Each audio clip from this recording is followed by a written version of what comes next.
Good evening and welcome to episode 9 of the Above Average Joe's podcast. I'm Kyle. I'm Heath. And back in the old control room there is Matt, as always. And let's just get right on with the show. What are we going to talk about today, Heath? I want to talk a little bit about the NHL. Way to go, kid. Smooth as butter. NHL, the Leafs made a little deal here, and the Toronto media kind of got on my nerves by saying it was a season-saving trade. We're going to maybe break it down a little bit and see how season-saving it maybe is. And publicly calling out some teammates. There was a little incident there in Buffalo. It kind of made note of for me. Is it a good move? Plain dumb. When do you do it? When you shouldn't do it? And there's also a new referee proposal. Something that's being looked at. It's been in the media a little bit here in town. It should be a good conversation. It should be a good conversation, but it's being looked at for minor hockey and kind of helping refs out and protecting them from the powers that be. So anyway, that's my NHL stuff, but... And then we got some CFL rider news, re-signings, free agencies, starts in a day. Welcome to CFL Christmas. CFL Christmas, and we'll squeeze a little XFL news in there too. Yeah, some XFL stuff for sure. Looked a lot better than most people were anticipating. So sure did. We'll talk maybe just a hair about the NBA. The trade deadline came and went, and it was very uneventful. There was one deal that kind of made me take note, and we'll talk a little bit about the Raptors who stood pat at the deadline, and they got one hell of a winning streak going. Sure do. So can't wait to chat about that. Small little bit of NBA today. And we'll end the show with a little bit of NFL. It's pretty slow right now, but we'll talk about Rivers being on the move, Dak's contract, and maybe some other tidbits. Yeah, a little bit of other stuff. We'll talk about the lazy Rivers. So anyway, we'll get to the NHL first. And I don't know if everybody's aware, but I mean, if you're in Canada and you have TSN, you can't help but notice that the Leafs made a trade. They did. Yeah, and I think Matthews wiped his nose 3 times this week, and Nylander had a Caesar salad at Wednesday's lunch. Do you know what they didn't do? What? Get shots on goal in the third period. Yeah, well, that's overrated. Well, maybe they're doing different kind of shots and they just don't have it in the third. But anyway, Jack Campbell, goalie from former goalie of the LA Kings, and Kyle Clifford, also of the Kings, were dealt for Trevor Moore and a couple of thirds. 1/3 was a conditional, one was a actual hard third.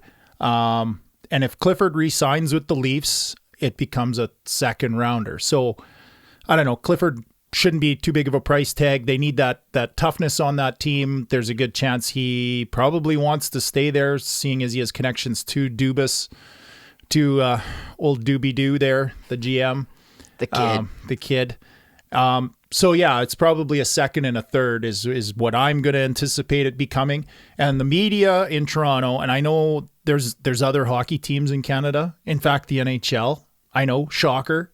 And they don't seem to want to get off. Yeah, there is. Did they have their own lunch show? No. Didn't think so. But if you're a routine guy like I am, you'd have the same lunch every day. Every day. Every day. Hot dogs and craft dinner. Giver. Okay, anyway, but they're just grasping a little bit at straws to try to sell some newspapers. I don't know why I say that. Maybe I'm just that old, but newspaper, who actually watches or reads a newspaper anymore? Your grandpa? Maybe. You can't read the one in town here. It's kind of overrated as far as I'm concerned, but you do need to do something on the toilet, but that's what cell phones are for. That's right. Yeah. At least you can't wipe with the cell phone, but you could with the newspaper if you're in a pinch. See, they have a purpose.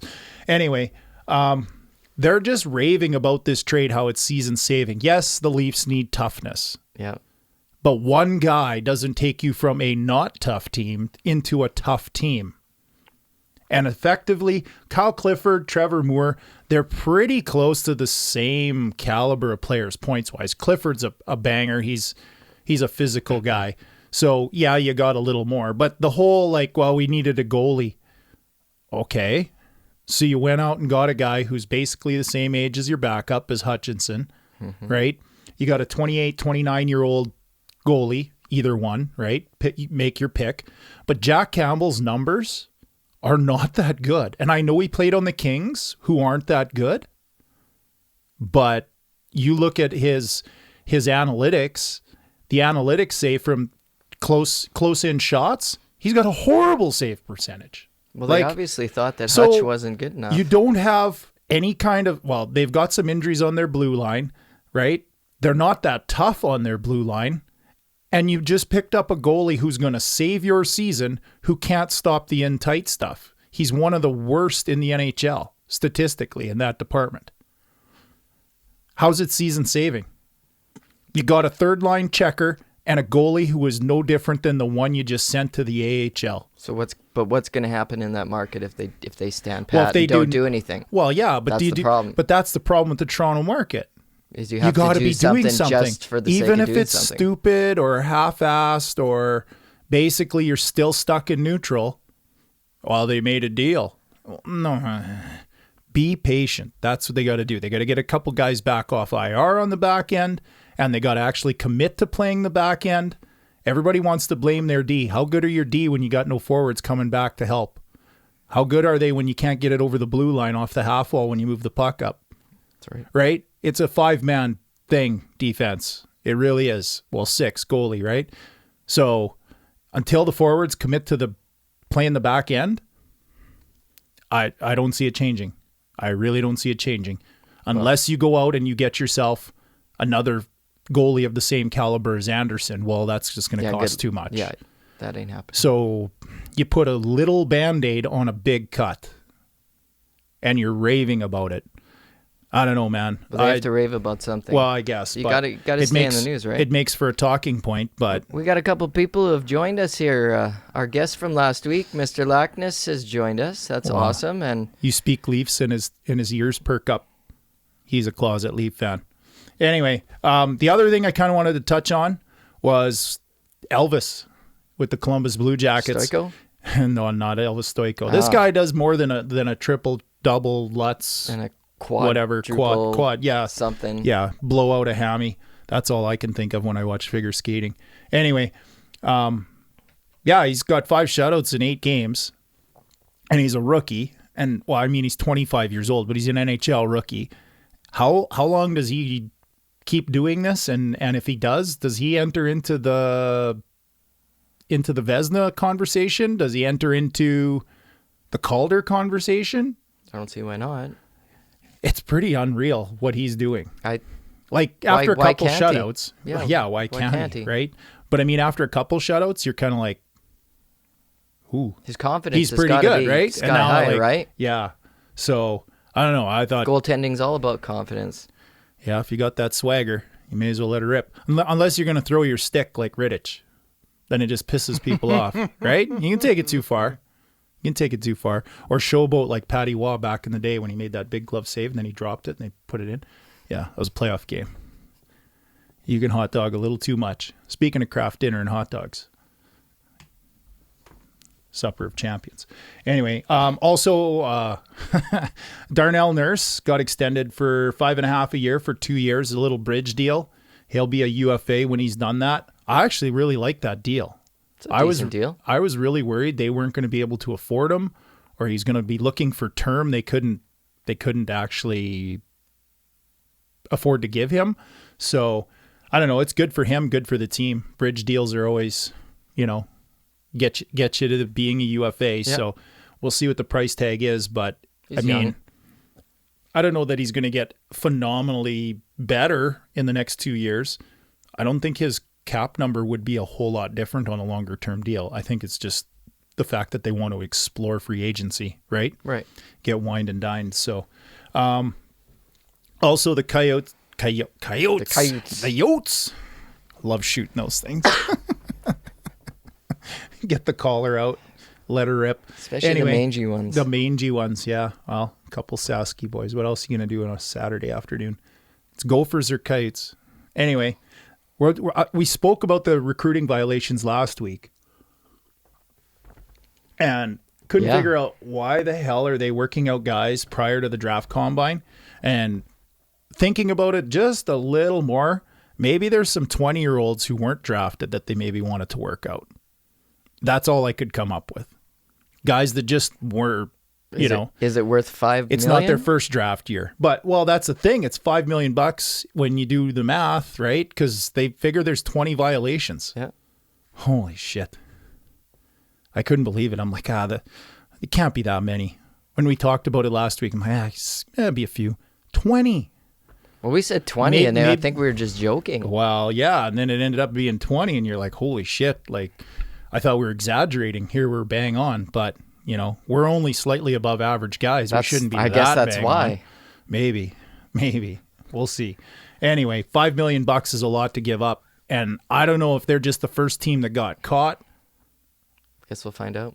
How long has this been going on?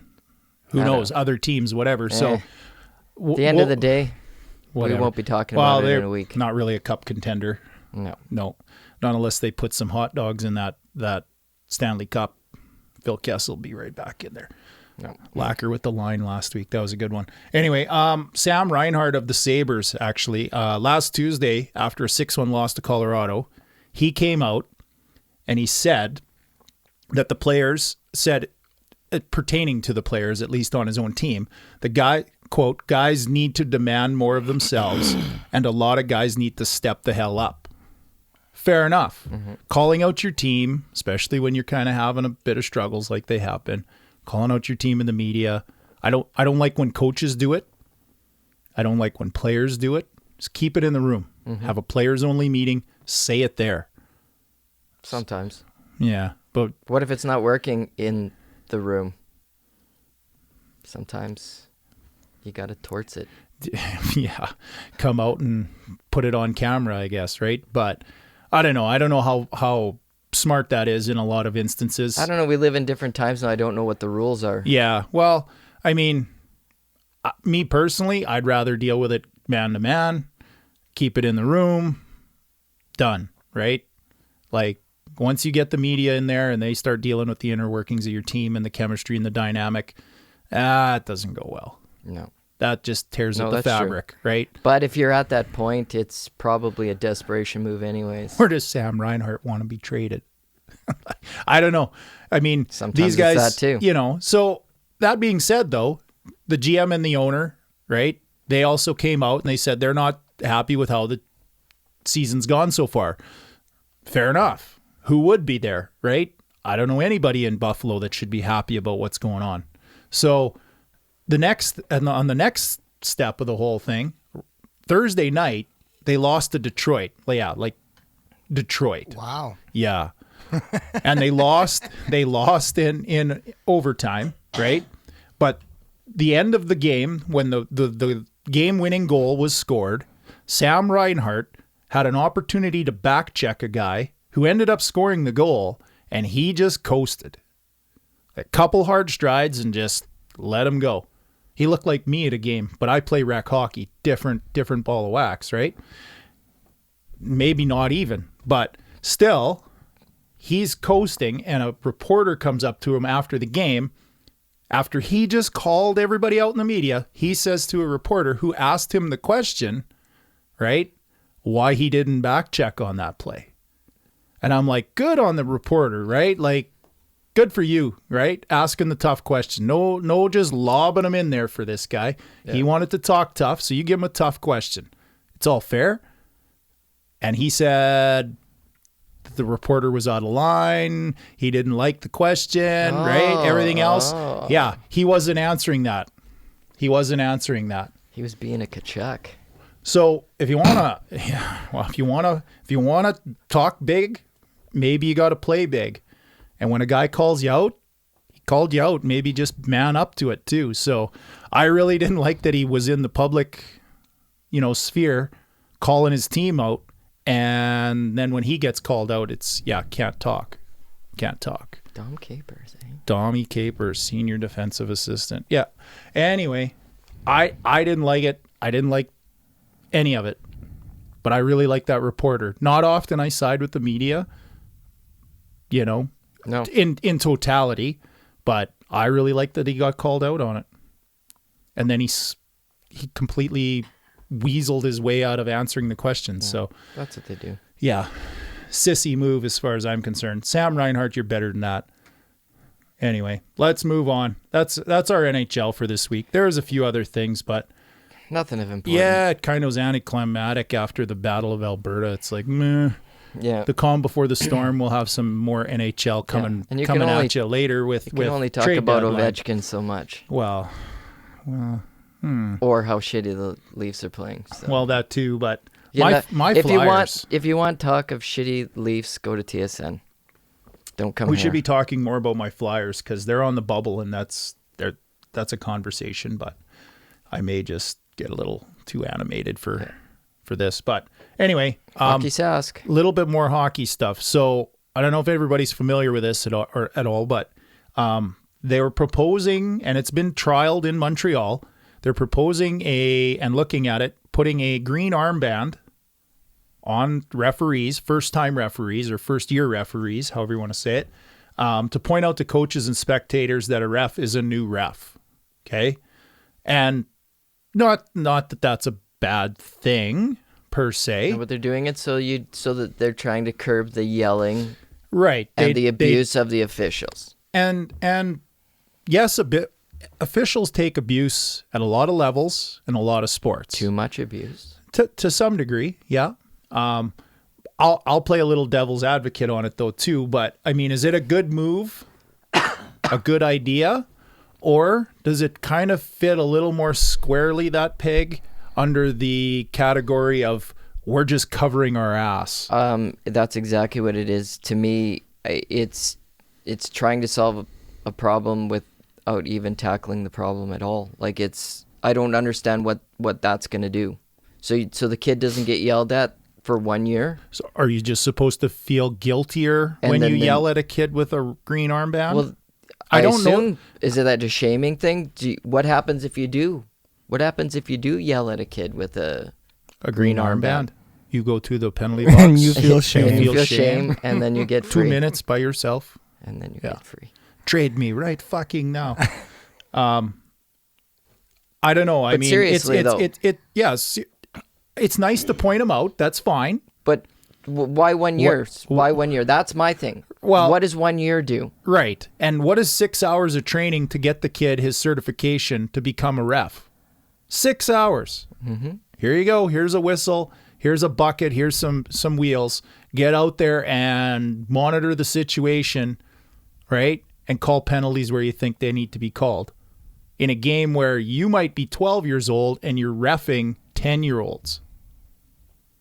To me, they've got some fundamental issues, systematic type issues that maybe need to be addressed before we go to a green armband. Not that a green armband's bad, No, but but it has to be accompanying maybe the proper problem training. isn't some sort of signal or symbol so you know which refs you can yell at and which ones you can't. The issue is why is there so much yelling at referees? Well, and me being a hockey dad and a lacrosse dad and a football dad, and a soccer dad, my kids have played a lot of different sports, and there's Officiating sucks across the board. well, no. I mean, there's some good officials, yes, but there's some guys who are only there for the wrong reasons. They come because it's easy money, so they just Is it attend. really easy? Well, if you just attend and watch the game go on for an hour and a half, you get your $40, you go home.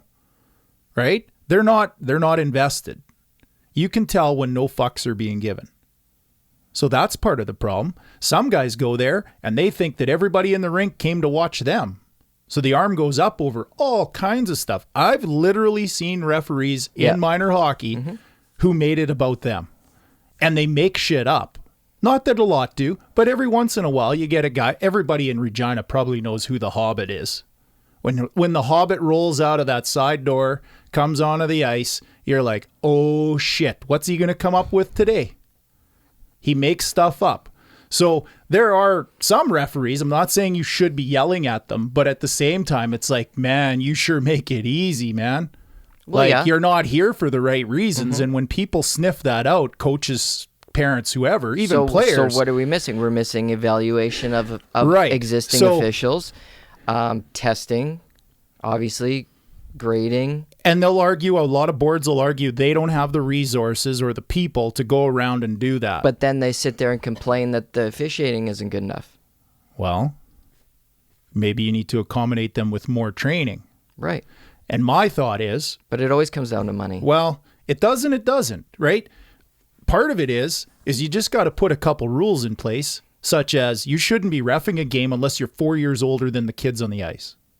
You should be 14 and playing bantam hockey to ref Atom hockey. Yes. You shouldn't get to do peewee. I agree. You're too close in age. The game is faster. It's harder to understand. There's more complexities as you go up. Mm-hmm. So, yeah, maybe he's the best damn ref that you can get at 14, and maybe he could do peewee, but you just make sure to safeguard your referees, who you really need. There's no sport without them. Make sure you safeguard them from themselves being thrown into a situation that's in over their head. Right. But So- that's just the start, though. Right, but I mean, there's little rules So that's that could be put in place that aren't the end of the world to have, No. right? Beyond that, though, I mean, a lot of other sports have carding systems. Baseball now, minor baseball, card. Yellow card, red card, whatever, right? And you have it in soccer, yellow card, red card. So if you're a 12-year-old ref and a coach is going absolute ape shit over an icing of no consequence just because he's an idiot and an animal and he thinks he's going to get the St. Louis Blues job when it opens up next year, right? Just pull out the card and say, okay, there's your warning. I don't even have to talk to you. But now everybody in the rink knows you got that card. Everybody knows you're being a belligerent piece of work, right? So it's as noticeable as the green armband. Right. But now it puts the coach on notice. Okay, so that's the coach. So, I mean, there's different ways that it's done, and it's done even in rugby has a carding system. So maybe a carding system could be another way for everybody to observe that somebody's being a dickbag. Well, certainly it would help, but what? So are you going to give a carding system for the shithead parents that are in the stands too? Part of it is, though, too, is not a lot of refs, and I have young boys who've reffed. They don't have the confidence to remove an adult from the rink. Stop the game and remove them. That's where maybe you need to put a mentor out there.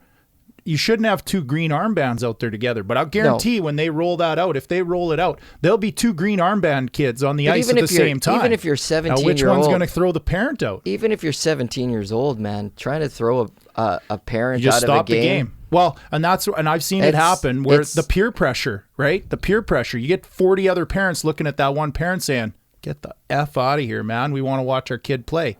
Right? Does that happen? Well, they kind of gang up. Yeah. Let's get the hell out of here. Done. Right? So, yeah, they can remove them, but it takes confidence to remove them. And you don't have confidence when you're wearing a green armband. You need a guy out there who's been around a little while. So You need a coach. Well, That's the whole point, right? Like everybody else gets coaching. And that's what I said. The officials just don't. They just, yeah, exactly. The mentorship, but also being put You in a need situation. people who care. But you get put in a situation where you're 2 years older than the kids you're reffing. It's more than you can handle. I'm sorry. It's more than they can handle. Even before you step foot on the ice to officiate a game, I don't think you're given the tools to do the job. Yes, you're given the rules. Right. These are the rules to hockey. I call penalties on this. But you're not given the skills to deal with a belligerent parent or coach or a player. And maybe it's a societal. At least, but I took my reffing school 25 years ago, so. Right. And I haven't reffed in 20 years, so. But, Man, you're old. When's the last time you refereed? But it was a long, long time ago. I think it's probably 16 or 17. But is there something like that? Is there some responsibility on it being a bit of a societal thing? For sure. Kids don't want to talk to people. Kids don't want to cause issues. Well, nobody wants to talk to anybody in real Right, life. but me at 16 is different than most 16-year-olds now in the fact that I would tell an adult to leave. Yeah, I had that sense of confidence. But now it's like, well, I don't even. Maybe you have the confidence, but I don't want to talk to people. Could I just text a parent and make them leave? Like, I'd rather text them too. There's multiple layers to it, right? So to me, I think personally, if you want to fix the whole thing, I hate guys who just bring up problems and then don't give solutions. But my little solution is maybe having some kind of carding system. But beyond that, because to address the training side of it, in my mind, why not have an apprenticeship? Every year, you go up a level till you're a full-on ref. Well, yeah. So but you only go up a level if you grade out. Grade. You grade out. But it's got to be graded out by somebody monitoring you over that year. Now, like, Matt, didn't you say your dad used to do that back in the day? Yeah, absolutely. He was a supervisor. He was actually the head of supervision. He was on the SAHA executive when he died in '93. But it was ridiculous. Like, I watched him get up at 6:00 in the morning to go supervise refs, right? And everybody would roll their eyes, like all the refs, right? Like, I was a ref, and all the guys would be like, oh my God, here comes Jerry Totten again, right? And he's going to come visit us in the ref room. But the reason he was there was because he cared, right? Definitely. And it was ridiculous. Like, he submitted probably, I don't know, at least more than double the number of supervisions than the rest of the province did. It was ridiculous. And do they even have something like that still? There's a bit of mentorship, right? But I mean, how much can you learn when you're a kid who doesn't really want to be there other than the paycheck? Well, that's just it. If you're not going to take coaching, then you're screwed, right? Right. Well, and it's some of the same kids that are playing the sport that don't take coaching too. Not saying all, but I mean, there's various levels of it. Mm-hmm. To me, your paycheck as a ref should coincide with your level of apprenticeship. For sure. Right? So not only do they get more money when they go up and do higher level games, mm-hmm. right? Bantam, midget, and so on, right? If you're a level 2 guy, you can only make so much at a Pee Wee game. If you're a level 3 guy, you get a little more. Mm-hmm. Now, the parents who are part of the problem are also the source of the income. If they want to have something like better refereeing, there's no reason why you couldn't pay a little more money. And I don't know what parent bitches about that. Because if they do, they're probably the same asshole bitching at the ref. Yeah, but you know how a parent's going to work. They're going to go, I gave money this year and the reffing still sucks. Where a change like that's going to take 5-10 years. It's been... You got to go long term. You want to see parents bitch about reffing? I'm a big lacrosse guy. And a big bitcher. Well, I'm not a big bitcher. I'll say my piece, but I'm not going to sit there and just say it 40 times. But on top of that, you go to a lacrosse game, the refereeing can be spot on. You're going to have parents bitching. Why? Because 95% of the parents don't know fuck all about lacrosse. Pardon my French. No, don't pardon my French. Is that really French? Whatever. It's an expression. But the bottom line is, though, there's different rules in lacrosse for what you can do with a stick, right? Arms extended, arms bent, blows to the head. Did you dip your head? All kinds of stuff. And there's guys standing there and they're freaking out. How's that not cross-checking? Holy shit, do you even know if cross-checking exists in this sport or what it actually looks like, right? Like, yeah. Well, that certainly doesn't help. That's a check from behind. And it's like, just tapped him in the kidney pads, man. Like, he didn't drive him. He did nothing, right? They're just standing there. Well, you can't do... Yeah, you can in lacrosse. So the level of people being upset at a lacrosse game at the ref is exponentially higher than it is at a hockey game because they don't know the rules. So those same parents who don't know piss all about the sport but yet have all the commentary in the world, dip into their pocket, pay the ref a little more, whether that's to train them or to put up with the people's shit. So I think what you're saying here is we could also use some parent education also along with the referees. Fair enough. But you know what? Honestly, If you get booted out of a game enough times as a player and you don't like it, you'll start looking at your own behavior as to how you can stay. Same thing goes for a parent. Chuck them. Chuck them. I yell more at other parents to shut up or read a rule book than I ever do at a ref. That's just how I actually sit in the corner of the rink away from the bulk of the people, because when I'm not coaching, and coaching offers isolation. When you're on the bench, you don't hear all that crap, but you are isolated from the bullshit that people say, and they say it to the ref. And you're like, you don't even know the rules, man. So for those little refs, yeah, they do need a little bit of protection, but more so, I think they need some training. Some of it is brought on themselves because they're put in a situation they are not prepared for. For sure. 100%. So this is a cover your ass move as far as I'm concerned. Straight up cover your ass. For sure. Because you're not curbing anything. Yeah, and you're not solving the problem with the green armband. No. I think we're all on the same really, page it's a there. green Band-Aid. Absolutely. Right? Yeah. So train them a little better. Maybe pay them a little better when they get the better training. Incentivize that. Right? Sounds exactly how blow your whistle and the chuck major 'em. leagues need to solve their refereeing issues. Well, you can't streak at the Super Bowl. They cuff you, stuff you, throw you out, right? Same thing with parents. Not say cuff them. Maybe. I actually saw a parent get cuffed one time. Not like up in the side of the head. Like being an asshole. How did we get to streaking? Where did that come from? I'm just going with random shit off the top of my head, Maddie. Oh, You know how it is. It's the it's I'm still on that 4 cold pages. medicine from episode 6. It's still left over. It's a Buckley's He took hangover. so much to make that episode. It's still Still kicking lingering. in. Fever of 102 that Yeah. day. It was a But I think it we're was on a the bad same day. page there. It So, needs work. yes. And an armband is not going to fix it. And if they introduce the armband with nothing else, I'll be very critical. I will be very critical. They need to roll it out with more. Mm-hmm. And public education, right? well, and even referee education, right? And safeguarding them against those situations by having a pretty firm gap between the age of the ref and the age of the kids on the ice. But quite honestly, I don't even think the kids are the biggest issue when they ref. They have their issues in terms of confidence, but that's it. They seem to interpret the game fairly decent on most occasions. The ones I have issue with are the lard ass 60-plus-year-olds who are there to power trip and make shit up. There's a decent amount of them where you're like, you're a full-grown frickin' adult.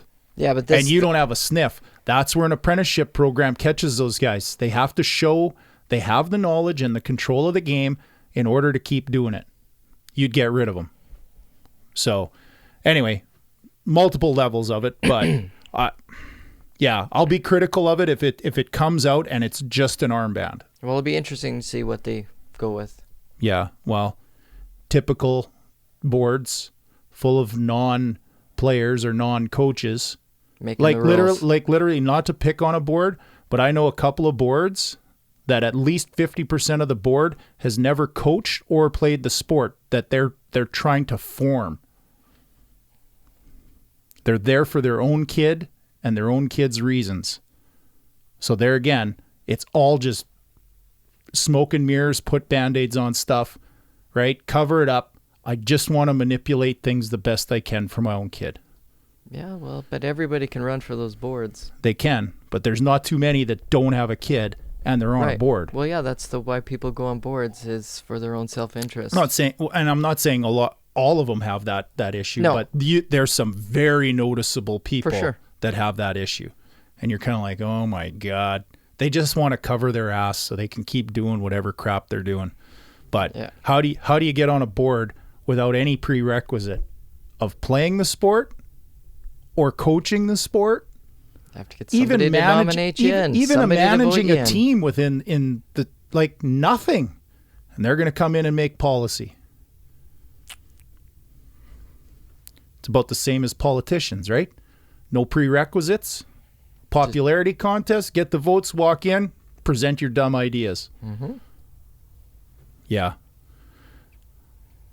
That's what happens. we all want a seat at the board. That's right. Or Moving on. or the UN Council. Anyway, let's move to the CFL. Something that some people are going to enjoy. Well,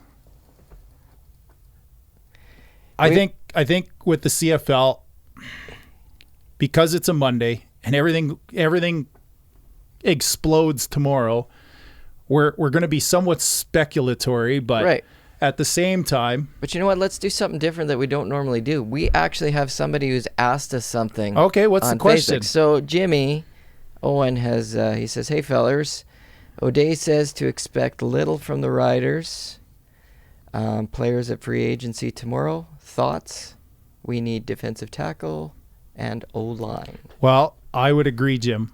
I would agree. Thanks, Jimmy, for that question. Fantastic. So in saying that, in that same vein, me personally, I think we do need to get a D tackle. Now, Micah Johnson sounds like he's all but gone. Yeah, the BC Lions are a front runner for him, but I don't know where BC's going to get all their money because they need O-line also. And guys in the trenches. Got a $750,000 $1 million. Right. So where does all this money come from to get better in the trenches on both sides of the ball? Because it's expensive when you go to free agency and do that. So that being said, I mean, they may sign a guy like Micah. But there are other guys out there. And me personally, just speaking to Jim's question, I really am a big fan of Dylan Wynn. Oh, yes. Who isn't? I mean, he's going to have some suitors, but if we're going to start popping off 200 to 250K, let's go get a 26, 27-year-old D tackle and see what he does. Seeing as that he hasn't signed already with Hamilton, I think we probably are in that mix. Right. And I mean, everybody's talking about Willie Jefferson and 250 and 280 and all this stuff. There's 3 teams that never even phoned him.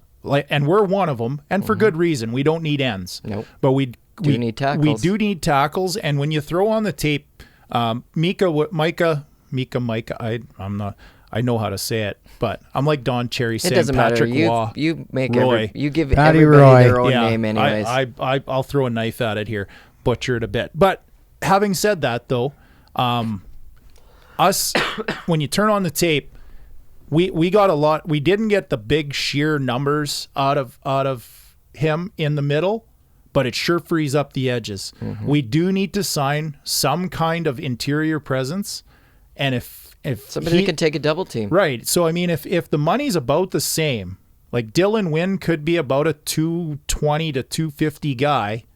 I think with less numbers, money. Johnson is going to maybe be a little less than 250, but he might get 250 still. But he's still not too far off of that range. I'll go with the younger guy. I'll go with the guy who may want to be here a little more. If Johnson wants out, let him go. I guess you can't force everyone to love you. But me personally, Dylan Wynn's a good option. I didn't mind one of our free agents, maybe bringing him back in LeVar. So, right? Another guy, rotation, right? So maybe we can get a little more just by rotating a little more. So, and as to the O-line, yeah, it is concerning. We need depth. I don't think we'll fix that through free agency, though. That'll be more through the draft. Yeah, but you're letting go of 3 guys. You're letting go of a tackle. I mean, other than our guys, if we can get them back. Because I don't know what's out there in the market. Well, there's a couple of guys, but I mean, more the point is, who's your backup guard? It won't be Bladek. Who's your backup? Is he gone for sure? Well, he's going to go to the market. Expected. He's going to go to the market. So there's no guarantee, right? And a place like BC, they need talent. In fact, Ottawa would be another place I would look if I was him. Toronto's released a guy over $10,000 bonus last week, so they've got to be in the market for some more guys. Right. And he can be promised a starting spot. He can't necessarily get that here. So, yeah, go to the market, see who could maybe let you get a starting spot and maybe even similar or more money. So he's all but gone as far as I'm concerned, unless the market tells him he's out to lunch, right? So maybe he comes back, but I have my doubts. But on top of that, you've got Blake, who's a little bit up in age. He may want to go try to get another payday, right? He may not fit in the plan here. I'm not sure, but he could be a more likely candidate to come back. but there's maybe a reason he hasn't re-signed here yet, and it could be O'Day doesn't want him. Maybe they don't fit into Moss's system. Right, exactly. So, and now we got a tackle that's out there. Well, who's our other tackle? Probably Vaughn, but who's backing him up? Don't know. There isn't a guy, right? So it's going to be another unknown. So you're in a Grey Cup year. You're always going to have some injuries on the O-line here and there. Who's filling in? There isn't any depth there right now. And what can Who's you get? available? Who can you get in the draft? Who's available free agent wise? Well, I like that Bombin. I really like him. I think he's a good player. I'd love to see him here. I think you bring him in and Blake, you got something. Right? And since you're going American at the tackle positions, maybe you can find an American tackle who can come in and be the third guy. For a lot less money. And there's another guy that a lot of the media, in terms of the Riders anyway, have overlooked in Zyver. He's a young guy. He just got done his rookie contract. Maybe he comes back. He's a Canadian. He could provide some depth, right? Maybe do some practice roster time if you've got some additional bodies. But maybe not a bad signing. Keep on developing them too, right? So, But our O-line is something that I fully expect. Well, Jeremy O'Day being an O-lineman, he would value the position and know what it means. And we've got a couple of guys 30 plus starting, so depth becomes maybe a little more important. So I know he's saying we're not going to be that active, but that doesn't mean zero signings. Right. I really hope he goes and gets. He might mean the big blue chippers. Right. So in my mind, he goes out and gets himself another guy on the O-line, maybe two, depending on the a lower end guy for a backup, but get one O-lineman, one D lineman, a middle linebacker, and maybe a receiver. Speaking of middle linebacker, I think we're done, right? So I think Solomon sounds like we might be back in the mix again. Well, that tampering period, tampering means you're doing something you're not supposed to do. We got another question from another one of our viewers. Okay. Some wonderful people named Gordon Sheila Bottcher. There you go. I know those two. They're very nice people. Gord's a gem. He's a gem. So he wants to know, he says he's enjoying the show. Well, that's good. He says, now that this free agent experiment is almost over, what are our thoughts? I know. What are your thoughts? Do you like it?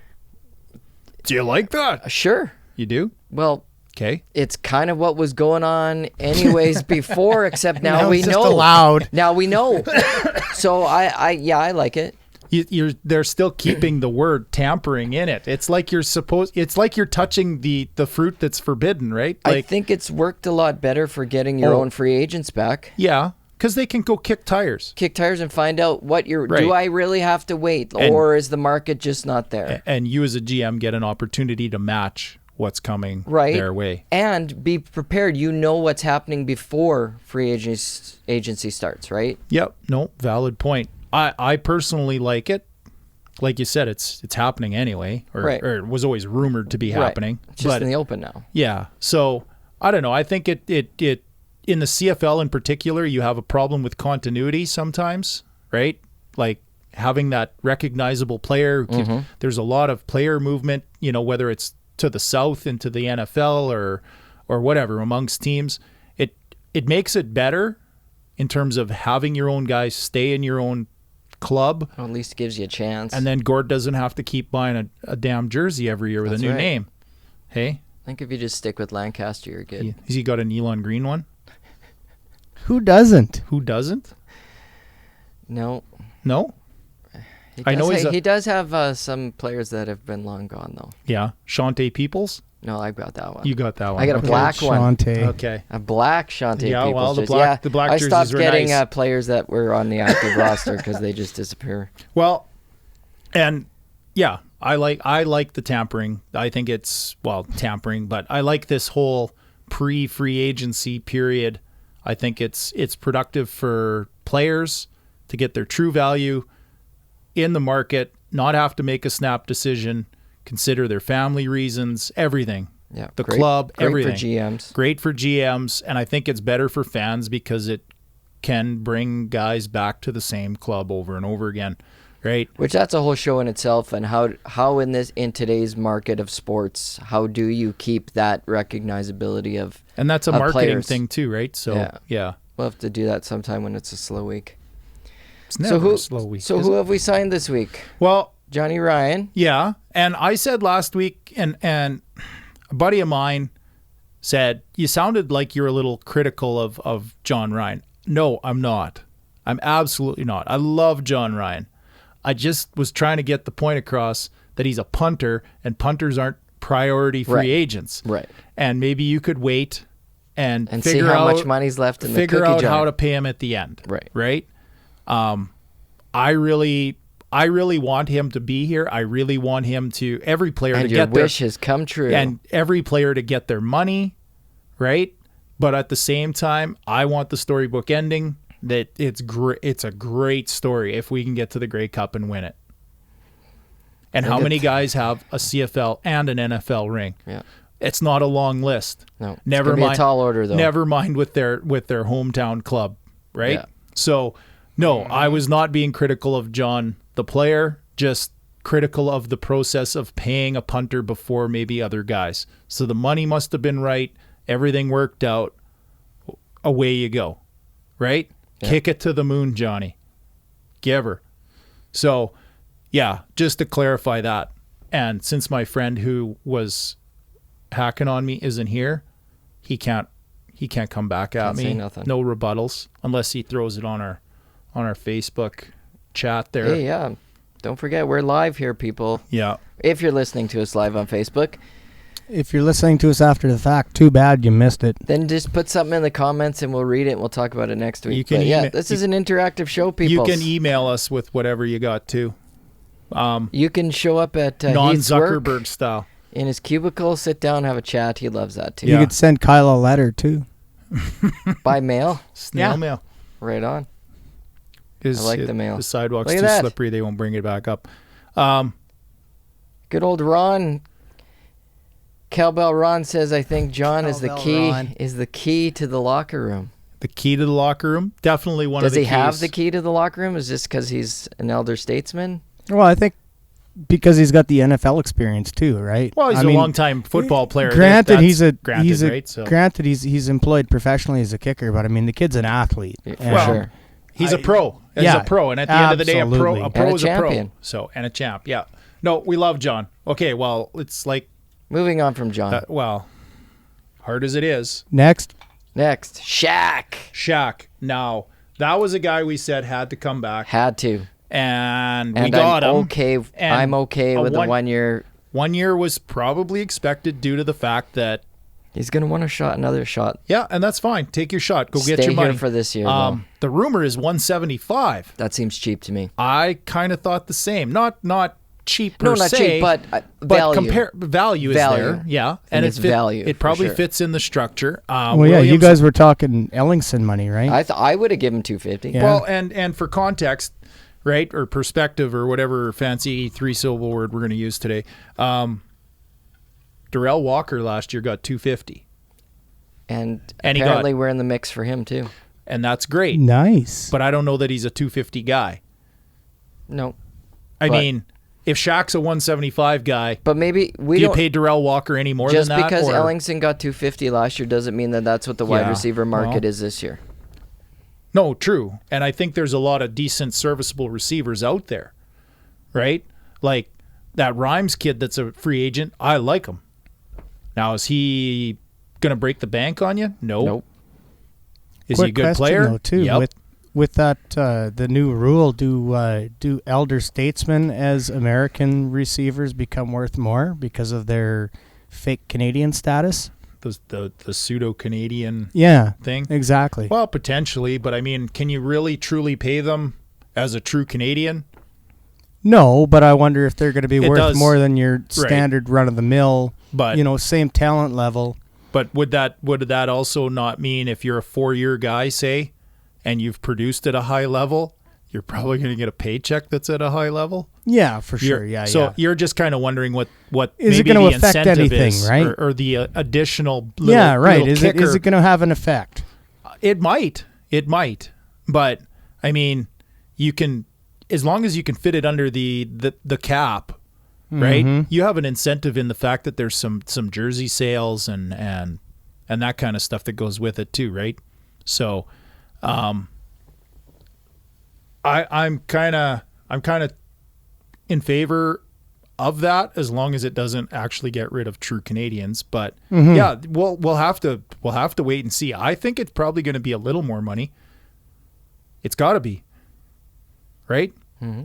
But a high level guy is going to get high level money. So Yeah, you're Speaking right. of Absolutely. former high level guys, though, our buddy Ron, he's been telling me for the last couple of weeks that he thinks SJ Green should be here for the Grey Cup year. Solomon Jr. SJ Green, not a bad player, 34 years old, 1,000-yard guy with not much at not much at quarterback. Well, not the best place, period, football-wise, last year in Toronto. But SJ Green, much to Ron's maybe surprise, SJ Green's an XFLer. He signed yesterday. And he's going through the waiver. Really? He's going Did through you know that, Ron? He's I did going not know through the that. waiver process, and he's going to be picked up by one of the teams down there, potentially. Now, we're going to talk XFL here at the end, but we can jump just briefly to it. But they go through that waiver. He's going to play. Now, May 31st is when their contracts are all done. Their season's over. So he could sign during May training 30th. camp. May 30th is the first Rider preseason game. So he would miss 10 to 14 days of camp. He'd be in shape. He'd be in shape already, and he can come back and play in the CFL. It could happen. Now, it'll be interesting if he pulls it off, how many guys start doing that? Right? It's 50,000 is the league minimum down there in the XFL. And American. But I mean, quarterbacks can make up to half a million with incentives. So I don't know what he would make, but at the same time, he makes $50K. He's done in May. He can still make it into the CFL.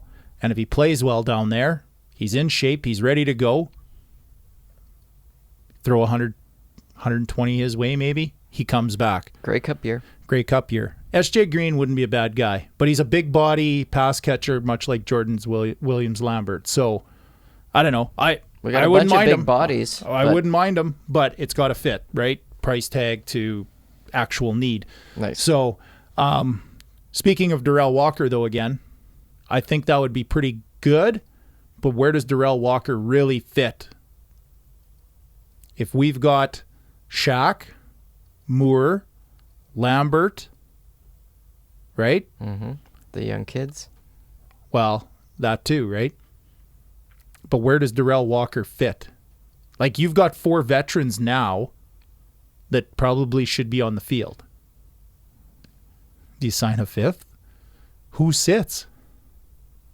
Who's rotating in and out when you go to 4 receivers or More, maybe? double tight ends or yeah. It could be unique. Maybe a little too much. Yeah, but it's not really somebody where will probably be out of the lineup. Yeah, it's not really our So, spot of need true, but at this point anyways. Darrell Walker's a stud in Jason Maw's system. Yeah. There's talk he's going to end up in BC just because of Riley being there, but I What are they wouldn't. going to sign him with? Buttons? Exactly. I wouldn't. Just because they think that that's going to happen doesn't mean it's going to happen. Oh, But I do like this next re-signing. That one I wasn't sure was going to happen, but very glad it did. Ed Gainey back. Yeah, I like that one. 1-year deal. Yeah. It's continuity. It's a guy we know. He can play the system, play it at a high level.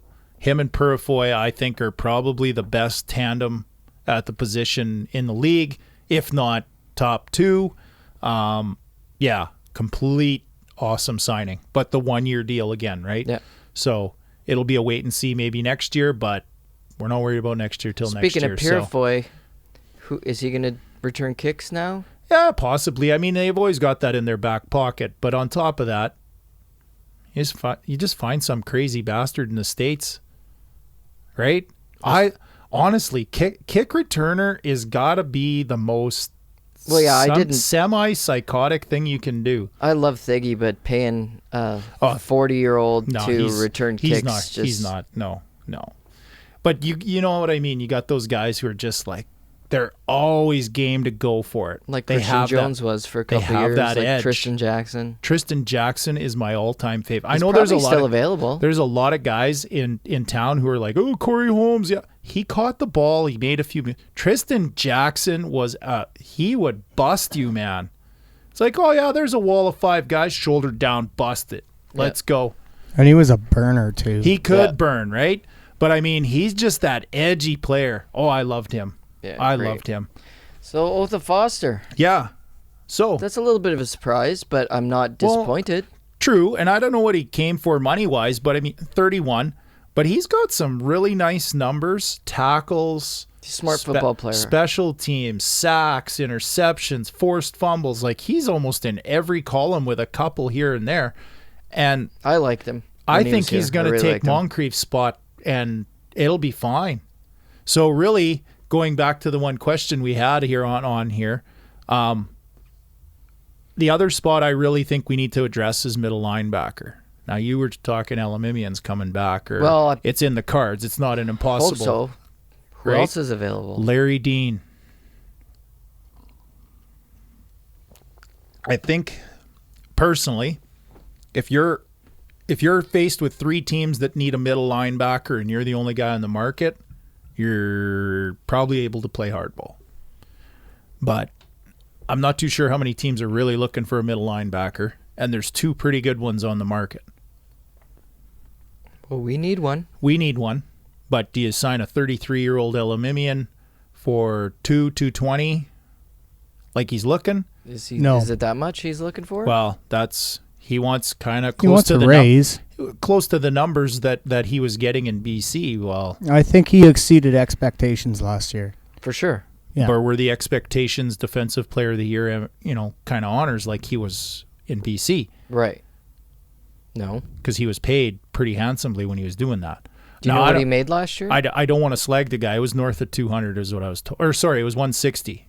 Okay. Sorry, my bad. Thinking of a different guy. But I mean, at 160, So give him a raise of 10. Give him 170. But do you give a but guy? he probably wants 220. Yeah, but even if you give him 180, is he worth 20 grand more? If he Well, can he's play, getting older. If he can play like Exactly. last year, He's yes. he's if 33. he can't play like last year, no. And how long did it take him to get on the field? Right? Like, he played well and he was consistent down the stretch, but it took a little to get him going. Injuries, 33. He was a piece of the puzzle, and a very good piece of the puzzle. But with a guy like Otha Foster on one side, Moncrief last year, and Cam Judge coming back on the other, how much do you need your middle linebacker to do? Do you need 3 all-star linebackers? No, but 2 It would helps. be nice. Well, it helps, but I can't have an all-star at every down position Why not? because there's a salary cap. I play like Madden. You just go in and you change those things. And just edit the player. You're That's like, you think Trudeau does the same thing? Just turn the salary cap off. We'll just spend. Huh? The carbon tax. Yeah. Carbon cap. I'm gonna. Yeah. Anyway, I really think Larry Dean would be a good alternative. Now, money aside, who knows? But 160 to 180, I don't know that we need to pay much more than that. If they both want to get 200, find an American. We've got 2 guys to surround that middle linebacker spot that are pretty damn good football players. So, in terms of support, not bad. Not that I don't like Elamimian, but we're spending money. We just mentioned a few names here. We're spending money. We're not made of it. Mm-hmm. Right? And there's some spots of need. There are, yeah. So I'd rather see us get a backup O-lineman or a To me, starting I'd D always rather tackle. spend the money on the line. Yeah. Well, if you're good in the trenches, you're usually easily good everywhere else. So Yeah. anyway, Larry Dean, yeah. Nice. Canadian receiver, though, that's another one I was going to sort of touch on. We've got a couple young guys in the mix. Mm-hmm. Actually, multiple young guys, not just our draft picks from last year in Linnaeus and McInnes, but O'Day actually mentioned Denzel. Was it Radford? Yes. Yeah. I always want to say Ranford, like Billy Ranford. Oh, well, Billy, you're an Oilers fan. Billy Ranford. Come on. Billy. That doesn't make you smile? Mm. Yeah. Oh, you're more of an Hockey. Andy Moog guy? Hockey. He's an Andy Moog guy. Anyway, yeah, I thought maybe another depth receiver, another guy, just to keep everyone fresh, keep everyone pushing. A reliable, maybe more veteran presence, because all the Canadians are virtually, they're all wet. They're all wet behind the ears a little bit. So not saying they can't step up. Yeah, but that's a what good- Manny was here for last year. They need to step up. Well, Corey they're- Watson being the Canadian back, that same vein, right? Yeah. Of that. But he's gone, so I mean, maybe it's time to step up. I think personally, I would like to see Anthony Parker blew his ACL, and I think he could be a steal. And we have Hardy that's coming back from his leg after Jeez. 14 years on the IR. 17 years on the I really IR. want to see that guy. I think So do I, he was a but- really good receiver, but I We mean, were super excited when we signed him, and yeah. then And I'm just like, then after when's he- 2 practices, haven't seen him since. Yeah. So, but I mean, if he's coming back, that would be another veteran guy potentially. Anthony Parker, let him rehab, whatever. But a couple of good quality Canadian guys who would be on the cheaper side. Parker wouldn't be a pile of money, I would hope. That can maybe slot in and push either the young guys or make sure we got some good, solid Canadians on the field at the receiver position. Yeah. So- Speaking of solid Canadians, Ron said Zach Evans needs to come back with a big year, Yeah. Well, I'm a big Zach Evans fan. and we're paying him well. We are, but yeah, the only thing you got to keep in mind is not everybody's a pass rusher. Zach Evans he's a decent pass rusher, but he's a pretty damn good run stopper too. So some of the time you've got guys who are good run stoppers and they don't have a lot of tackles. They just But we don't. need him to be healthy. Right? Because no, for sure. Yeah, for sure. So, like I said, another D tackle that could maybe help us with getting a rotation, a healthy rotation going. If we can't sign a Wynn or a Johnson, at least go get another good quality player who can rotate, and we can do it that way. So, Yep. Darvin Adams. Whoa! I got gonged. Sorry, that was just the predetermined cue. Okay. Where's my fortune cookie? We're an hour into Hey. the show, and we're only halfway through the Okay, itinerary. Script. No fortune cookies, I guess. Darvin Adams re-signed. Eugene Lewis re-signed. So there's a couple guys beyond S.J. Green that were veteran receivers who got scooped up, and that was the legal tampering period. So brought their free agents back, and away you go. But I really didn't want either of those guys, so No. I would have rather promoted from within. XFL. XFL, you know what? I was surprised. It was not that bad, and I loved some of the new rules, man. Yeah, actually, the kickoff was the one I liked the Yeah, most. me too. I really liked that one. The extra points, that was Yeah. cool. Yeah, no, that was cool too. I can see maybe a few of these things being looked at and maybe put in at some point into other leagues, NFL or CFL. Yeah, I even. see the NFL probably going after a few of those quite quickly. So I don't see the NFL coming forward with that kind of transparency, though, with play reviews. No. yeah, But I see the kickoffs and the extra points for sure. yeah, the in-game interviews, interesting, Little still a hokey. little tour, but when players are dropping F-bombs on live TV, Oh, you're kind you of gotta like, love that. well, it's entertaining. It is entertaining. I'll give it that. But at the I like same when time, the- does it not maybe take your brand and make it seem a little less professional? For sure.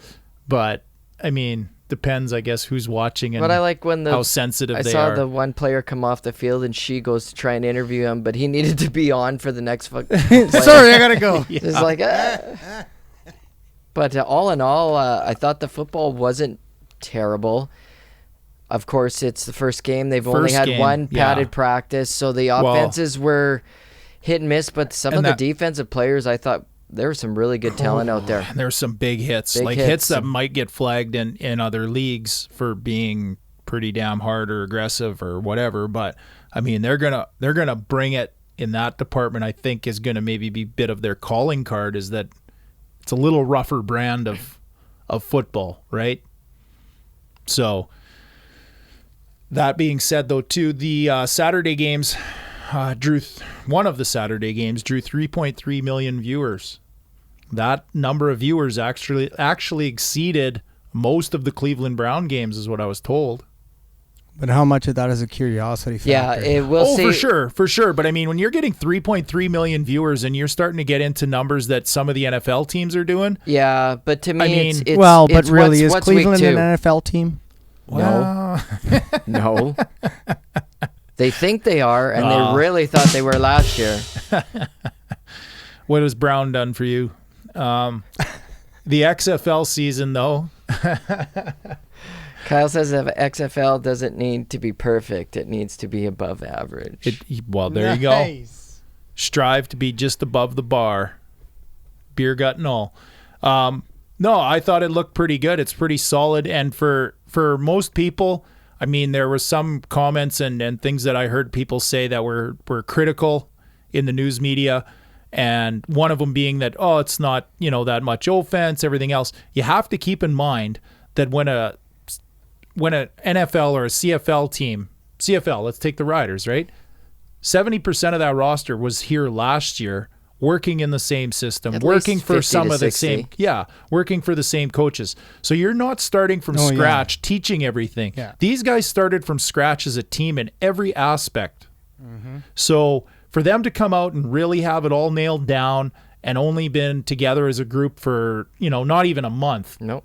That's a tough thing to do. I don't care what talent level they are. Absolutely. That's still a tough thing to do for a coach, for a player, for everybody to get the chemistry. So I think personally there's going to be some better yardage numbers. There was only 272 yards was the highest passing total of anybody in any of the games. But it's week 1, like I said. There was only 200-yard receivers, and 85 yards was the highest rushing total. So and they only had one padded practice. Right, before. exactly. So I mean, yeah, it's a pretty quick thing to bring that all together. Will it get better? I think so. You look at the coaching staffs, or at least the head had a rough weekend, though. Well, fair enough. But I mean, you're not going to win them all any given Sunday, right? Well, he'll fix that up. The thing is, though, is you've got many weeks ahead. You've got quality head coaches. Like they've actually got some very quality football men. It isn't just, Joe Blow from the bus stop. Nope. Jim Zorn. June Jones. Right. So these guys are going to work out some of those kinks. They're going to get better. Hopefully the viewership sticks around. But it is way better than XFL 1.0. Oh, God. It's better than that AAFL or whatever the hell it was. So to me, if it can fit in between the CFL, if it can fit with the NFL, right, the draft, everything else, bring in some of these guys maybe to some of the camps, it's a good timing for them to have this. Who knows? It gives us a few more weeks of football before CFL starts, man. Right. And I mean, Johnny, did you hear Johnny Manziel's comments? I'm not playing in a football league that's only going to last a half a year. Well, who are you playing for right now, Johnny? Well, didn't he try to get in that league? Is he that guy at the bus stop? Didn't he got it? Yeah, he got it. Didn't he get kicked out of our league in order to get in that league that wasn't going to last very long? Right, but now he's too good for the XFL. Yeah. I don't know, man. Beggar can't be a chooser. Told you, people never grow up like that. It sounds like he thought he was too good for the XFL. You're unemployed. You're unemployed. You suck, you jackass. Yeah, there you go, Johnny Manziel. Hey, Johnny. This is what you don't have any of. Anyway, moving on from that, I think the hardest part, and they said Vince McMahon is going to lose $400 million the first year. And he's probably ready for it. Yeah, if he's ready for it, that's fine. What new business starts up and doesn't lose a little at the beginning before it starts to gain? It's just kind of part of the game. Mm-hmm. So if Vince McMahon can go $400 million this year, maybe $200 next year, he'll break even by year 3 because the viewership will be there. There's some semblance of consistency, coaching, et cetera, et cetera, et cetera. Yeah. TV contracts, the whole thing. Remembering the name of the teams. I think he has to survive 3 years. Yeah. And then, you're fine. For sure. I would say that. That's going to be the hardest part. So I think with him taking out some of his stock and cashing it into the WWE, he had $1 billion to get this thing going. So, yeah. Just got some scratch. You need a guy with deep pockets, and Vince does. Week 2 will be a big indicator. indicator. It'll be a big indicator, but true to form, no winner in Dallas. That's all I could notice. Yep. They were picked to win the whole thing, which I don't know how they decided that. Is it just because it was Dallas? Well, maybe. Oh, it's because they like the teal. Fuck, teal. Don't get me started on teal. The least tough color you can ever have.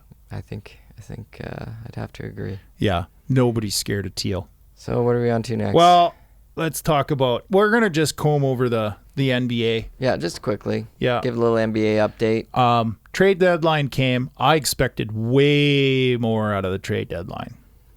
And it was a bunch of just garbage little deals. Yeah, I guess the news of trade deadline was the teams that didn't make moves were more than the teams that did. And there was two big moves or two bigger names that moved. Yep. And then after that, I thought the next best news was the Raptors did nothing. Yep. Did nothing.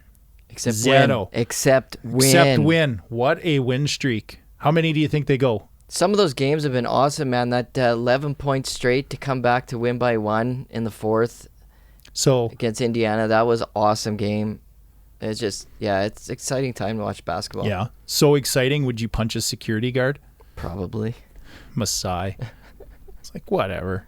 Punch whoever you want. Masai can do whatever he wants. Make sure next time you wear your ring. I'm just glad he's not going to be a Nick. Well. They hired an agent, though. Never say never. Again. Anyway. Sorry. The two deals we were talking about, though. Andrew Wiggins, Canadian boy. Athletic numbers off the charts. Still kind of finding his own. He's 24. I think he's got $97 million left on his contract, which is a lot of money. But Wiggins was dealt along with a 2021 first and a second for D'Angelo Russell, Jacob Evans, Omari Spellman. And my first question is, after D'Angelo Russell, who the fuck are those guys? That doesn't matter. Doesn't matter. No. All that Throw-ins matters to balance is the this money. is great for Wiggins. But Wiggins plus a couple of big picks, or at least the first, it's also lottery protected. But is Golden State reloading? Sure looks like it. Yep.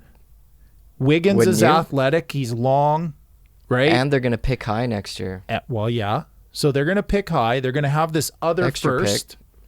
They're going to have Clay coming back by next year. They're going to play Wiggins probably at the small forward position. So you're going to have basically that tall, long, mismatched, scoring, athletic guy, kind of like Durant? Durant younger. light. And you're going to have your two guards back. And you still got your center with his ninja kicks in the paint. Yep.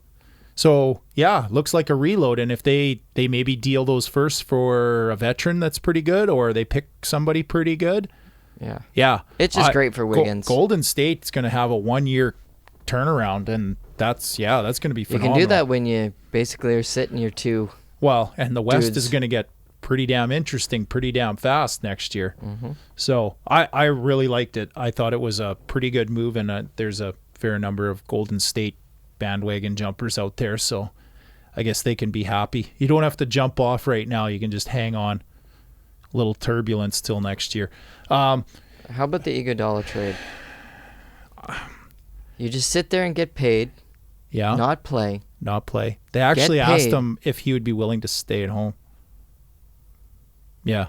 Still, how the hell was he still collecting his $17 million when you say, I'm not going to play? I know you traded for me, but I'm not going to play. And they go, okay, you don't have to play. We'll still send you paychecks. I want that job. Me too. Like, did they have, I don't understand why they were paying him. Somebody please explain that to me. You're going to be just typing away tomorrow on your computer. No, I've tried to Googling where I can get $17 million for doing nothing. I can't figure it out. I can't figure out why they were paying him. Isn't he holding out? No. Isn't that basically, well, you're saying I'm not going to play. He was injured. He was injured. So, IR? He was getting his money? Yeah. But he's healthy now. He's a little older now, but I really think that the deal was of, well, Jay Crowder, Solomon Hill, Justice Winslow, Dion Waiters, and James Johnson were involved in the deal. Who cares? Who?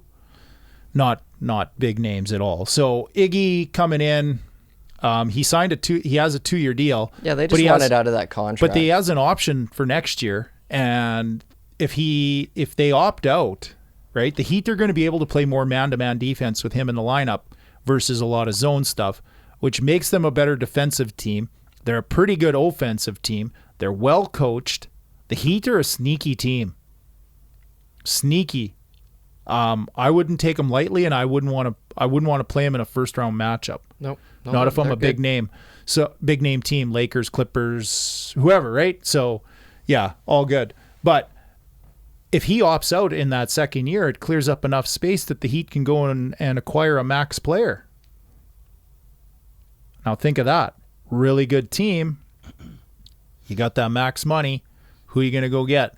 There's a number of big names out there, but I mean, they could go get themselves a pretty goddamn good basketball player, and this deal didn't cost them the opportunity to do that. Pat Riley's the smartest GM in the league. I don't care what anyone says. He makes good deals, sneaky good deals. What about Westy? He's pretty damn good. Westy? Yeah. Meh. I think he's pretty good. I think his. But yeah, Riley's pretty I think awesome. the sand has ran out of his time glass there. We'll see. Oh. I think Masai's another guy. Oh, for sure. And then the other deal, I know I said 2 deals, but we're going to get into the Drummond one. I just think it's hilarious because he was all like, oh, he wasn't very happy about it. Yeah. So, you're going to bitch and moan? Trade you to Cleveland, bastard.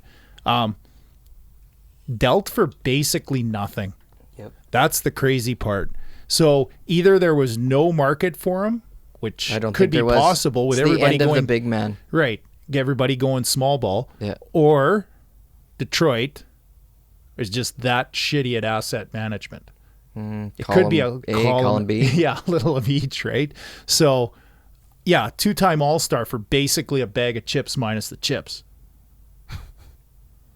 Not too bad. And player option for $28.8 million next year in Cleveland. I could probably hang out in Cleveland for $28 million. Go to the Rock and Roll Hall of Fame. Well, there you go. I could go to Winnipeg for $28 million. Yeah. Whoa. And Cleveland at least rocks. That's pretty brave. Portage and Maine, you'd come 15 back below. with not having all your teeth, Matty, but I mean. Yeah. Anyway, the Cavs actually did make a deal that was lopsided in their favor, which is bloody rare for them, but enough NBA stuff. Let's talk a little NFL before we wrap this thing up. Before we double bag it like a... Never mind. I was going to go somewhere bad. Is it because you saw the Checkers reunion? The Checkers reunion? There's a Checkers reunion I saw. What? Yeah. What good is that? I don't know. A bunch of 40-year-old people. So they're going to take $10 a head at the back door? I guess so. Sorry, boys, but they're not going to be the same looking as the ones back then. Nope. No. Okay, NFL. Anyway. Crimea Rivers. Crimea Rivers. So charging. Not anymore. Not anymore. They're officially going to let him go to free agency. So that being said. We knew that was coming, though. Yeah, I knew it was coming. I had a sneaky kind of suspicion. We both did. There's 4 teams that potentially I think could be in the running for him. Tampa Bay being one, seeing as he's in Florida anyway, with his 14 kids or whatever, his small microbus full of children. Tennessee. Certainly not double bagging. No. Not at all. Not at all. Anyway, you threw me right off. Tennessee, being another one, because I don't know what the Tannehill thing's going to kind of shake down to. Depends what he wants, probably. Yeah. So if you were going to throw the franchise tag on Tannehill at 20, I think it's 27 or 28 million right now. I'd just sign Rivers for 25, 28, right? Yeah. So there's a possibility of that. Tennessee might also be a Tom Brady sweepstakes kind of team with Vrabel being there. Carolina, he fits a lot of what Matt Rule does offensively, and there's some good weapons. So they can't really rule him out. But I don't know. I saw that, and I'm just like, why the hell would you give up on Cam Newton to go get Phillip Rivers? Mm-hmm. That's like getting rid of your fat girlfriend to go get an ugly girlfriend. Are you really ahead? Nope. No. Well, it depends if there's light in the room. Yeah, well, you can make ugly disappear with a light switch, I guess. So I've been told. Anyway, and the other one is Indy, and I think Indy is an interesting one because they've got one hell of an O-line for a 40-something-year-old quarterback to come in and play behind, and some weapons that could be okay. But is he an upgrade over to Brissett? At this point? Maybe a small one. Yeah. But Brissett could get better with more starts. Right, and I'm sure he's a lot less than Rivers. Oh, for sure he is. So for sure he is. I think Brissett was 15, 17, something like that. So, but only one more year in his deal. I think Indy's probably better off to go with a young quarterback and put him behind Brissett and say done. But never say never. Indy, who knows? The Chargers, therefore, would be in the market for a quarterback. There were rumors Brady would look at a place like that. I don't think so. No. They're going to have to move up from their 6th spot in the draft order to get ahead of the Dolphins, as far as I'm concerned. Mm-hmm. Otherwise, they don't have a shot at Tua unless they want to sit back and they're okay with Tua and or Herbert, and whoever falls to him. But there's still a pretty good gap between, right, that people can jump up and take somebody. So it'll be interesting. It'll make some good drama maybe and some crazy trades at the draft. I love when teams move up into the top 10, top 5 in particular. So anyway, there's that. Then, I don't know, do we want to talk about our little activist friend, or do we want to talk about Dak? Let's just talk about Dak. You want to talk about Dak? Well, Michael Irvin claims that there were some very high up people that he ran into at the Super Bowl. And they were talking about Brady coming to Dallas. I said before, McDaniels and him would be a good pair to bring in. But Dak has turned down $33 million. They're going to franchise tag him, and he's going to end up with less. So it's 28, right, or something like that? Yeah, around 28. 28. But $33 million, and he's turned it down. Now, the only guys higher than that, 40? I believe Russell Wilson at 35, and I think there's one or maybe two guys at 34. Rodgers is up there, I think. Yes, he is. Yeah, I believe he's in that 34 range. That being said, though, is Dak Prescott, Russell Wilson, is he Aaron Rodgers? Like, he had a very good statistical season. No, but he's going to say Mahomes is going to get 40 to 45. I should get 38. Well, he's going to want to beat Russell Wilson. But what has he done? Well, and that's sort of the thing, Matt. Like, I mean, he hasn't won enough games. He hasn't just put them on their back and won games. But when you got a tailback and an O-line like that, how often are you required to do so? Right? It's sort of like we just saw with Jimmy Garoppolo. How good does Garoppolo have to play with a stud O-line and a stud running game? Better than he did slightly in the second better. half. You know? But I'm just saying, right? Like, how much is he really required to do? And if the answer is not a whole lot, then the paycheck can't maybe be a whole lot. What's Garoppolo making? I believe Garoppolo's making 27, Okay. roughly. So I think 33 sounds fair then. Well, it does. So I don't know. I mean, if Dak's turning down 33, like last reported, if you can get, and I mean, 30 million was waved out, you know, the window at Gillette Stadium at Tom Brady as he was driving away with his shit. I mean, if they're willing to give him 30, Tom potentially would maybe be able to justify getting $33 million out of the Dallas Cowboys. Now, if you're going to spend $33 million at the position, who do you want? Patrick Mahomes. 33, not 43. Yeah. But honestly, Brady. 2-year window. With that running back and that line. And you got a guy like Amari who you could put the franchise tag on now because you've got your quarterback. Dak could be dealt, possibly get some assets out of that. And Tom would love to do that. And he's got 2 legit outside weapons. And Jerry can give him all kinds of extra perks.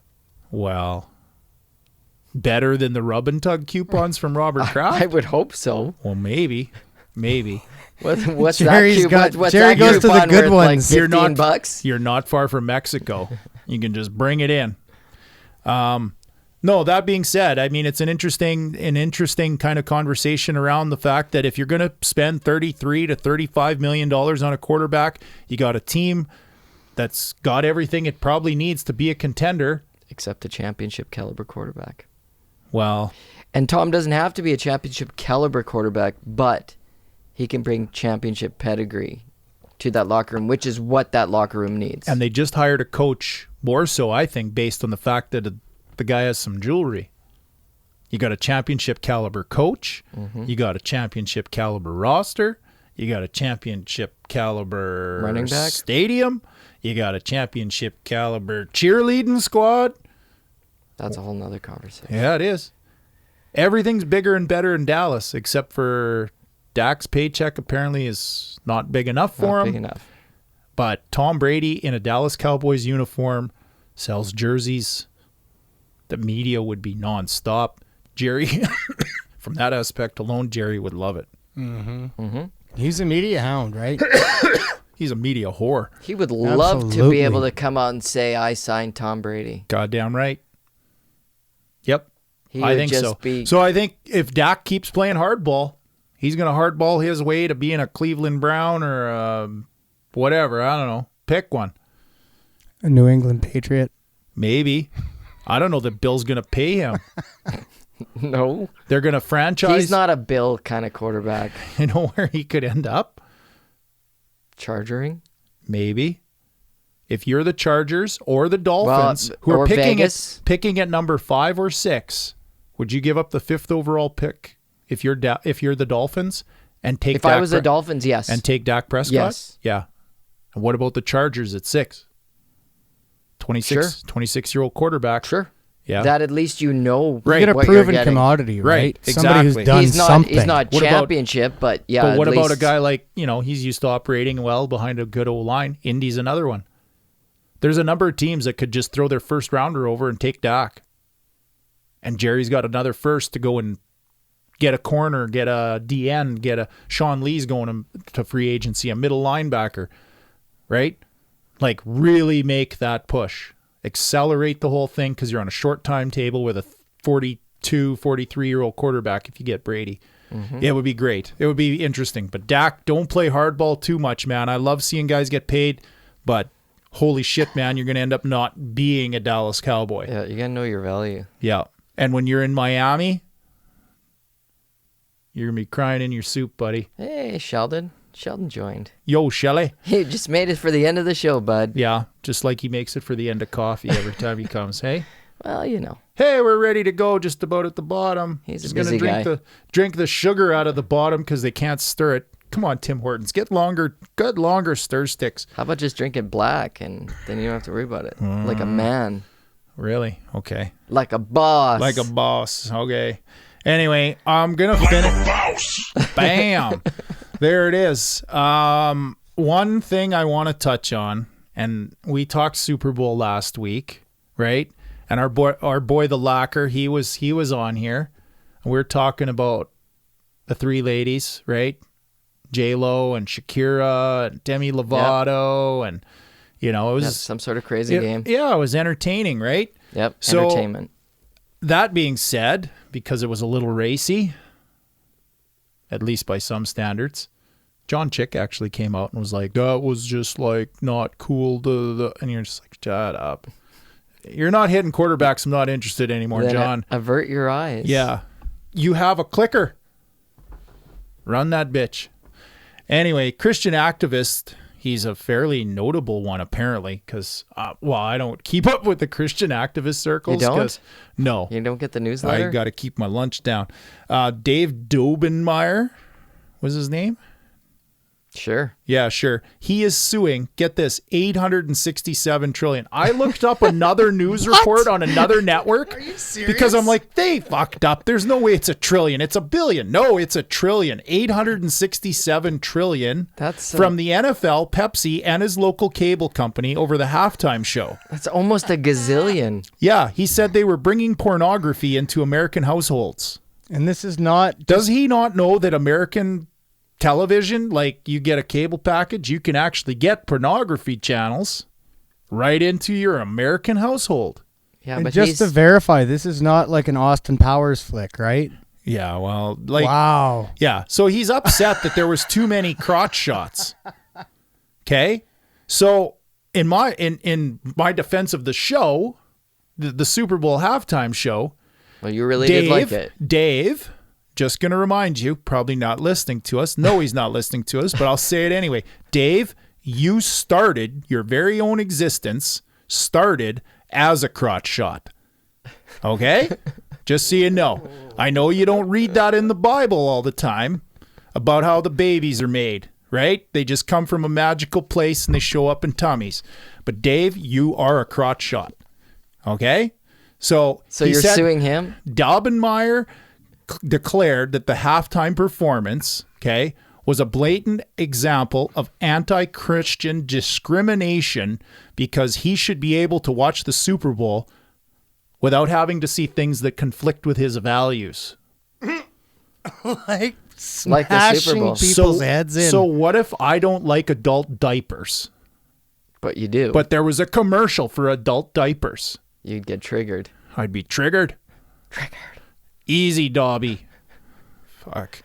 So anyway, yeah. I'm just, who gave him that number? Who's his lawyer? So this guy's he's actually got his own podcast. So, I mean, for us to call him out on our podcast, not that we're ever going to, cross that bridge and Podcast wars. Yeah, podcast wars with a Christian values guy, Christian activist guy. So... Yeah. Look at the viewership's just going down. Oh, yeah. Sorry, guys, if I'm talking about your boy Jesus. But I just don't understand how this guy thinks, oh, my God, they're putting this on the TV and I don't like it. I'll sue them. Change the channel, jackass. You own a remote control. It's not like, well, he's probably got 15 kids. He could have sent one up to do the old dial trick. But, I mean, he's probably got the old clicker, too, right? So, and how do you not know that Shakira and J-Lo in the halftime show is probably going to be, if not crotch shots, there's certainly going to be enough ass shots. Well, it's going to be racy, right? They're not, for sure. They're not wearing long flowing gowns, I'm guessing. But like, do your research, bud. Do your research. Right. Exactly. So the second they're the halftime show, you kind of maybe don't agree with it. Change the channel, whatever. Go get another freaking bowl of guac and some chips. Sit the hell down and watch, some televangelist for that half hour, right? But he claims that the show actually is going to threaten his ability to get to the kingdom of heaven. Well, it makes sense to me. Dead serious. And apparently getting into heaven, if he can't get into heaven, $867 trillion will buy St. Peter off. He'll get in anyway, right? I thought they were about forgiveness. Anyway, you better hope St. Peter's not checking his internet browser history, because I'm pretty sure he's probably got some racier stuff than J-Lo's twerking on the camera in there, right? Right? Yeah. So St. Peter would be like, dude, browser history. Yeah, you're fucked. See you in hell. Yep. So he's doing an event in Canton, Ohio on April 3rd, and the event is called Occupy Till I Come. Really? For real. For real. That's great. Occupy Till I Come. Holy cow. What is this guy, Sting? Huh? Oh, I couldn't believe it. I'm just like, he's got a website. Let's check it out. He does events. Okay, let's see what his event. Canton, Ohio, the home of football, right? Hall of Fame, everything else. I'm like, okay, this is pretty good. What's the event? Occupy till I come. So what's the event about? Is he talking about Jesus or making babies? It's crazy, man. He started as a crotch shot. Is he going to talk about crotch shots? He might. Jesus. Anyway, what's wrong with the world? What's wrong? Well, at least what's wrong with Dave Daubenmire. Have your religion, man, but it ain't worth $867 trillion. I hope. 67. I know. Just keep saying it over and over, and you're just like, what the fuck? That is like the most ridiculous number I have heard in a Right, long like, how did he come up with that? Why not just 860 trillion? Why 867 trillion? But even if you're the judge and you're like, okay, I kind of, you got a little point there, so you get a percentage of it. Like even 10% of that is ridiculous. Maybe he's got the That's lawyer. Bill Gates money, man. The lawyer from Seinfeld, I think, is his lawyer. Was it The Jackie lawyer for Childs? Like an actual lawyer? Or No, you mean the TV TV lawyer? lawyer, yeah. Yeah. Okay. Well, Yeah. No, not his actual lawyer. Completely fictional. Yeah. Anyway, Dave, the crotch shot Christian activist. See ya, buddy. Anyway, that's all I had. I thought it was kind of funny, but disturbing all in the same. It's a little You ridiculous. suck, you jackass. And that's that. And that's that. It's a little ridiculous, and seeing as we've lost all of our live viewers now, it seems like a good time to end the show. Yeah, we'll end it. But don't forget to like and subscribe and check out our Facebook page and our website, aajpodcast.ca, and comment even if you're not watching this live, and we'll talk about you next week. So that's been episode 9 of the Above Average Joe's podcast. I'm Kyle. I'm Heath.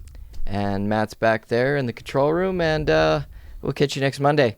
Laters. Laters.